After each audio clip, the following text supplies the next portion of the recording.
wonderful testimony of a broken man made whole by Jesus. Yeah, when I left the Amish, I was a very broken man, and I thought for sure that I would find purpose for my life. I would find peace and happiness and joy. If I was in control of my life, no more religion telling me how to live, what to do, what to say, and all of those kind of things, how to dress and all of that. But I surrounded myself with people that went to clubs, bars, parties. See, I had everything now to myself. The whole world to offer to me. Nobody telling me what I can do and can't do. So I just went after anything and everything. Before I knew it, I had 21 some speeding tickets. I had a DUI, ended up doing jail time, got my license suspended. I was going off the rails, and I'm like, I thought I was having fun, but I come into a dead end every time. Then 19 years after I left the Amish, I was so broken, I actually thought I was going to have to return back to the Amish in order to survive. So I made plans to do that. And I was challenged to read an English version of the Bible, New Testament, because in the Amish we just had a German 1522 Martin Luther version. And so that's what I did, and that's when I found Jesus. So yeah, a broken man made whole by Jesus.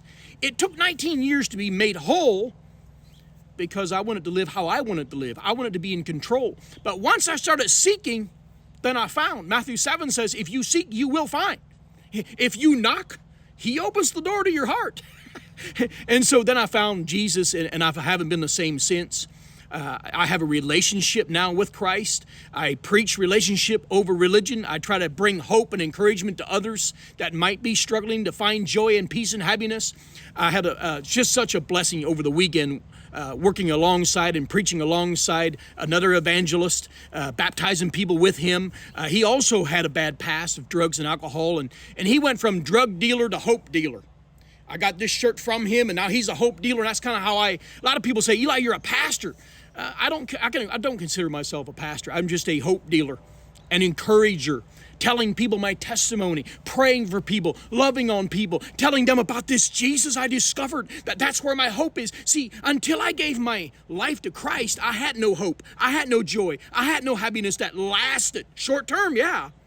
Short-term happiness and all those things the world had to offer, the money, the possessions, and the alcohol, all of that stuff.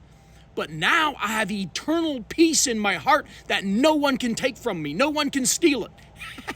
And I'm fulfilled in that. I'm content with Christ. And there's nothing greater than that. So I try to encourage people, bring hope to people that might also be struggling to go through life. That's my mission while I'm alive here on earth. And I'm going to continue just to preach relationship over religion, and that Jesus wants to live in your heart. And that's my mission. That's my ministry.